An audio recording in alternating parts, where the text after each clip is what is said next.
Good morning, Wednesday, November 20th. We are still in Virginia on site at the shooting season 2 of More Than Cars, but we got to talk about EV rollbacks, jaGUar, copying nothing, and flying ShakeShack. Whoa. Nailed the timing. Nailed the timing. I can't even hear the song. It That just was felt right. So good. Just felt right. Felt like you needed the drop. Good. And yesterday was amazing. I cannot wait to show people what we uncovered here in just south of Richmond. I mean, we went back 100 years yesterday. It was unbelievable. And we went in a 100-year-old plus building. Yeah. We saw a really old service department at the top floor of a really old building. We saw a really old toilet. Listen, in a really small go to bathroom. Kyle's LinkedIn profile and look at one of his last posts, because that was the toilet that everyone had to use in the service department. If you're if you're a technician today and you're like, my bathrooms are, just go look at that bathroom. We have your reference picture. we do want to make sure that we have a webinar coming up this Friday, the 22nd, Essential Technologies for Digital Merchandising Success, with our friends at CarCutter, Daniel Abel and Brian Free, who is Daniel Abel with CarCutter, Brian Free, former VP with a little company called AutoNation. They sold a couple cars. Company. Got a little expertise on there. So if you're thinking about digital merchandising, making some decisions, I know a lot of people came back from MRC. End of the year is a time when naturally people are looking for, what are we going to deploy in 2025? Yep. Great time to be on a webinar to talk about it and cut it up. Absolutely. Also, if you are interested in getting the lowest price possible ever on SoduCon tickets this year, and you want that discount code, the only way to get it is to sign up first at soducon.com. On Black Friday through Cyber Monday, we'll have a 4-day sale, lowest price ever. You will not be able to get a lower price ticket. It's kind of fun. You have to sign up beforehand. Yes, because only if you're on that email list is the only time. So the two things we just said: the ticket, go to asoducon.com, get on the first to know email list. For the webinar on Friday, just go to asotu.com and you can sign up for the webinar. Be there in person with us, or you get the recording and watch it when it makes sense for you. Let's get into some news. Let's do it. Sean Duffy has been nominated to head of U.S. Department of Transportation by President-elect Donald Trump with a vision to lead America into a, quote, golden age of travel. His nomination is bringing significant implications for automotive and transportation policy. So he's a former congressman and Fox News host. He's expected to roll back. This is the important part of this article. Roll back EV supportive policies, aligning with Trump's day one initiatives. So we're talking immediate, right away.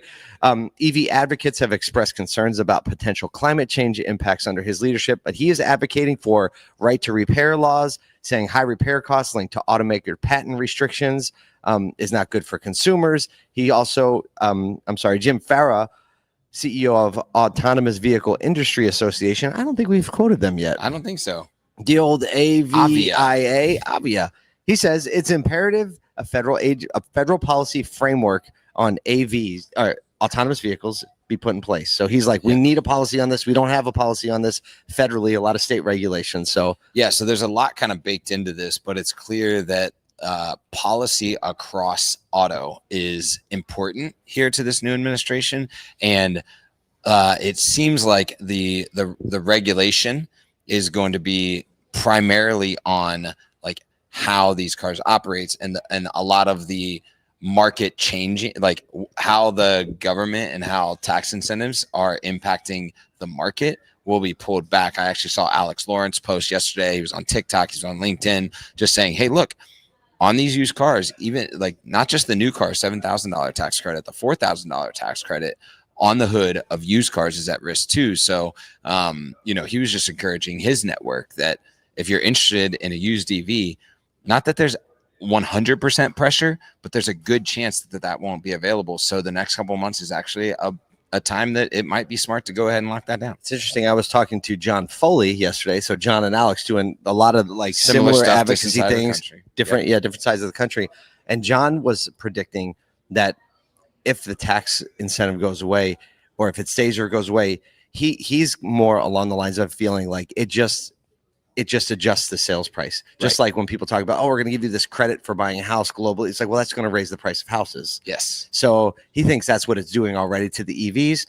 What it doesn't make a difference for is the affordability right now, because you can't bet on what it's going to be 3 months from now. So, well, you know, what's interesting and what dealers should pay attention to over the next 2 months is if this really looks like it's going to be a day one policy that goes in, watch out for the wholesale, watch out for auction values and buying those cars and holding them when it happens at too high of a mark potentially, and all of a sudden being in over your head on those EVs. I think we're in the middle of a lot of EVs right now. We're at a Hyundai store, a Kia store right across the street. And I do think that there's a lot of play for dealers to lean into the fact that these things may be going away to sell or lease new EVs in the next 60 days. It's got me considering it. I know. Right. Because I've been talking about it for a long time, but now I'm like, okay, do I have to, especially on the new side, because you're not going to see pricing parity go quickly like that. You will more quickly on the used side. And especially if you're trying to dip your toe in like I am, like a 24-month lease that you can apply $7,500, it makes a massive difference in the monthly price. Massive. Low commitment. Speaking of high commitment, though. All right. Speaking of going all in into a bold new era as it prepares to go fully electric by 2026. Alongside plans for an all-electric lineup, they have unveiled a reimagined logo, we could call it that, an identity that apparently attempts to blend its classic heritage with modern flair. Interesting. With an emphasis on modern flair, not with the logo. The new logo is really cool, though. Spaces out the letters. Do we have it to put on screen? We have is it on screen? I'm sorry, I can't see. It mixes upper and lowercase letters for an interesting look. So it's JA lowercase, GU uppercase, AR. So it's jaGUar. jaGUar. That's how fancy people say it. Yes. The founder's motto of jaGUar actually is a jaGUar should be a copy of nothing. So they've reduced that to their mantra of copy nothing. Taglines also include delete ordinary and live vivid with pop art inspired ads. Are we watching something? We gonna watch a video? Let's but before we do that, like, we have to warn you. We love a good rebrand. We always love a good rebrand. Close to our hearts. And we've both already said, hey, look, the word mark, it stands out. I think it's really nice. The question is copy nothing possible in the world of jaGUar, right? And you know, now let's ask the question. I think they started that way. Yeah. They started that way, but design has been democratized. It's so kind of much democratized. Now. It's kind of ubiquitous at this point. Like, how do you get outside of design? But I will say, copy nothing definitely applies to video ads like this. Let's check it out. Brace yourself. Okay, so a bunch of models just like walking forward. Another model. I mean, this looks like a Gucci ad. And that looks like the Joker. There's a sledgehammer involved with a person in an orange dress, and now they all got together on the moon. And they're just in looking a pink sideways. moon, and they're looking mad or sad. I can't tell. Not sure. Copy nothing, but we are not seeing any vehicles. I have a really big concern. It's strange. Okay, go for it. What's the concern? Well, the concern is I would never imagine anyone that is like in that realm that what we just saw in a Jag. Right. And all the people who bought a Jag because it was a very sophisticated, debonair kind of vehicle. I understand moving from that, but is this too far? Well, and you think about like the F-Pace brand of a Jaguar and the performance side of things. It's like sleek, stylish, sophisticated performance is what you think of when you think about, especially like some of the newer models within Jaguar. Even some like the font face that they've chosen on their primary website when you get to a vehicle search result is very like highbrow. And highbrow and modern are actually very different things. So it's interesting to me. We'll kind of see how this plays out. I have an idea of how it's going to play out. I'm going to predict that there's going to be such pushback on this campaign that they're going to roll back. They're going to keep the logo. They're going to roll back the visuals.